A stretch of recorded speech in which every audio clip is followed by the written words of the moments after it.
मजाक बना दिया है लोकतंत्र को। वो जो उम्मीदवार है वो बोतल के ही B team Bharatiya Janata party के उम्मीदवार के लिए बोतल वाली ही रहेगी, ये मैं पूरे विश्वास के साथ कह रही हूँ, क्योंकि उसका आज दिन भी ये उदाहरण है कि उनकी जो धर्मपत्नी है वो बोतल के निशान पर आज दिन भी प्रधान है। इतना जन समर्थन दे करके और एक व्यक्ति को इतना आगे तक बढ़ाया कि वो आपकी समाज के लिए, आपके क्षेत्र के लिए कुछ काम करेगा। और जब उन्होंने 20 साल से आपका जन समर्थन पाकर के, उच्च पद पाकर के भी अगर जनता को संतुष्ट नहीं किया, तभी तो उनका जीत का अंतर हर इलेक्शन में कम होता जा रहा है। कि अगर अभी भी आप नहीं जगे और यही देखा कि हमें भेदभाव की राजनीति को फेवर करना है या ये अल्पसंख्यक के नहीं, सब हमारे भाई हैं, 3600 कौम हमारे भाई हैं।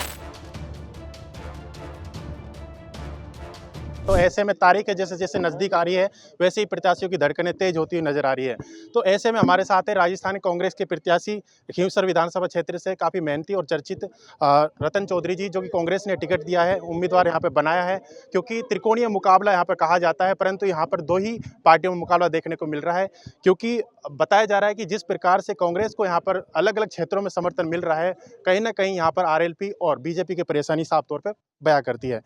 तो मैम क्या कहेंगे, आपको टिकट भी दिया है कांग्रेस ने? मेरे पुराने परिवार का राजनीतिक और किसान परिवार से मैं आती हूँ और उनका 50 साल से उनकी सेवा और मेरे पति सवाई सिंह जी का सेवा भाव और मेरा चिकित्सा क्षेत्र में सेवा भाव को देखते हुए और फिर हमें 2018 में जो हमने 17 दिन के अंदर हमारा चुनाव क्षेत्र भी नया कर दिया था, हमने इतनी मेहनत करके और जनता जनार्दन ने हमको इतना आशीर्वाद दिया, इतना स्नेह दिया, वो सब देख करके कांग्रेस परिवार ने, जयपुर के लीडर्स और दिल्ली के हमारे सीनियर लीडर्स ने, सब ने ये तय किया कि हमें हमारे खींवसर क्षेत्र में कांग्रेस का प्रत्याशी ज़रूर से खड़ा करना चाहिए। और मैं इस चीज़ के लिए बहुत आभारी हूँ सभी लोगों से, मेरी खींवसर की जनता और मेरे कांग्रेस की लीडर्स की, कि उन्होंने मेरे को ये जिम्मेवारी सौंप कर और एरिया में भेजा। मैम, जैसे कि आरएलपी हनुमान बेनीवाल की तरफ से एक बात कही गई थी कि अगर उनकी पार्टी हार जाती है, यानी उनकी सीट हार जाती है, तो 20 साल का जो संघर्ष है वो कहीं ना कहीं उनकी हार होगी। ये क्या इमोशनल कार्ड है या उनको लग रहा है कि उनकी हार निश्चित है? इस तरीके इस बारे में मैं तो हमारी जनता को यही कहना चाहती हूँ कि जब आपने इतना जन समर्थन दे करके और एक व्यक्ति को इतना आगे तक बढ़ाया कि वो आपकी समाज के लिए, आपके क्षेत्र के लिए कुछ काम करेगा, और जब उन्होंने 20 साल से आपका जन समर्थन पाकर के, उच्च पद पाकर के भी अगर जनता को संतुष्ट नहीं किया, तभी तो उनका जीत का अंतर हर इलेक्शन में कम होता जा रहा है। तो इससे तो जनता खुद ही समझ रही है और ये इसी वजह से ऐसा होता जा रहा है।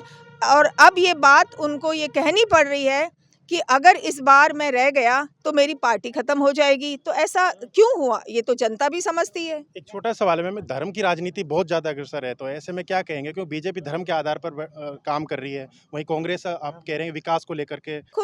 जो हिंदुस्तान की जो जनता है ना, वो कुछ समय तो भटकाव में आई थी और उसी की वजह से उनको पार्लियामेंट में, लोकसभा में पूरा बहुमत भी दिया गया था। लेकिन उस बहुमत को प्राप्त करके भारतीय जनता पार्टी ने आगे से आगे केवल लड़ाने की, झूठ बोलने की और अनीति की नीति अपनाई है। जिस तरीके से उन्होंने लॉकडाउन में मजदूरों को परेशान किया, नोटबंदी रातों रात ले आए, और ये अपने जो ईडी है, सीबीआई है और जो भी उनके सुप्रीम कोर्ट के रूल्स देख लो, हर तरीके से उन्होंने अपनी जो जनता ने उनको समर्थन दे करके वहाँ पावर दी, उसका गलत उपयोग किया। और उसका गलत उपयोग का ही ये फल है कि इस बार उनको 242 सीटों पर ही रोक दिया और पुनः उनको ये मैसेज दिया गया कि आप जो चुने हुए हैं, जो पावर हमने आपको दी है, वो जनता का भला करने के लिए दी है, ना कि उन्हें लड़ाने भिड़ाने और झूठ बोलने के लिए दी है, उनका दुख दर्द कम करने के लिए दी है। तो वापस से आप खुद ही देखिए कि उनको अग्निवीर, एमएसपी, इन सब चीज़ों पे सोचना पड़ा और जनता समझ रही है। परंतु मुझे बड़ा अफसोस है हरियाणा के जो चुनाव नतीजे आए उससे, कि वो लड़ाने भिड़ाने की और अटकलीबाजी कर कुरा के उन्होंने फिर राज ले लिया। तो ये बड़े दुख की बात है। और एक तरीके से किसान लोगों को उन्होंने मतलब झूठा, ये एक आईना दिखाया कि बोलो आप लोगों को मैंने कुचला। 700 लोग हमारे परिवारों के शहीद हुए, उन सब लोगों के साथ मैंने इतनी आप लोगों को प्रताड़ना दी और फिर भी हरियाणा में मैं चुन के आ गया। तो ऐसा होना बहुत ही दुख की बात है। अभी भी जनता को जागना चाहिए और मैं तो आपके मंच के माध्यम से खींवसर जनता को ये अनुरोध करती हूँ, उनको जगाने की अपील करती हूँ कि अगर अभी भी आप नहीं जगे और यही देखा कि हमें भेदभाव की राजनीति को फेवर करना है या ये अल्पसंख्यक के नहीं, सब हमारे भाई हैं, 3600 कौम हमारे भाई हैं और सबकी अलग-अलग प्रॉब्लम्स हैं, अलग-अलग दुख हैं। तो उन सब के दुख दर्द दूर करने के लिए आपको कोई पद दिया जाता है, ना कि इसलिए कि हमारा जो टैक्स का पैसा है, हमारा जो आप जीएसटी, अब सांस लेने पे ही जीएसटी लगा दी। अब सोना आपका जो 1 तोला 1 लाख से ऊपर पहुंचा है और किसान की जो फसल है वो आधी रेट पे खरीद रहे हो, तो पच मायरो लाई कटू भरी, बताओ था। एक छोटा सवाल है हाँ। क्योंकि अभी मैं दौरे को कंप्लीट कर रहा हूँ, जिस तरीके से मैं लगातार जा रहा हूँ, तो दौरों में किसी लोगों ने कहा कि हनुमान बेनीवाल है, कभी बीजेपी के पक्ष में रहते हैं, कभी कांग्रेस में, यानी कि अलग-अलग तरीके की बातें करते हैं, तो उनके जो भरोसा है वो उठता जा रहा है। वो तो अब जनता खुद ही समझ रही है। हर बार ही एग्जाम्पल है, मजाक बना दिया है लोकतंत्र को कि मैं एमएलए भी मैं ही खड़ा हूँगा, एमपी भी मैं ही खड़ा हूँगा। तो इन सब प्रक्रिया में आप सब लोग समझते हो कि कितना राजकाज का कार्य बाधित होता है, कितना अपना पैसा जाता है, कितनी जनता परेशान होती है। तो उनको ये दुख दर्द क्या है, उन्हें तो ये लगता है भी किसी भी तरीके से बस चेहरा मेरा और मेरे परिवार का ही रहना चाहिए। तो ये तो जनता अब सब समझ रही है। भारतीय जनता पार्टी के उम्मीदवार के लिए भी कहना चाहती हूँ, वो जो उम्मीदवार हैं वो बोतल के ही बी टीम है और उनकी रीति नीति, उनकी सोच, उनकी समझ और उनकी कार्यशैली भी बोतल वाली ही रहेगी। ये मैं पूरे पूरे विश्वास के साथ कह रही हूँ, क्योंकि उसका आज दिन भी ये उदाहरण है कि उनकी जो धर्मपत्नी है वो बोतल के निशान पर आज दिन भी प्रधान है। तो इससे ये नहीं दिखता आपको कि वो आपको कितना धोखा दे रहे हैं?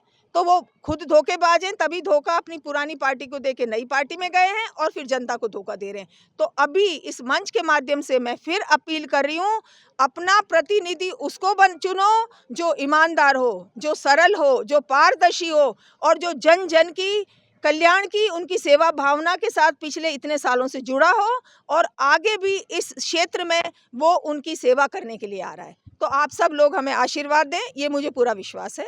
राम राम। ये थे रतन चौधरी जी, जो कि कांग्रेस के प्रत्याशी है खींवसर विधानसभा क्षेत्र से।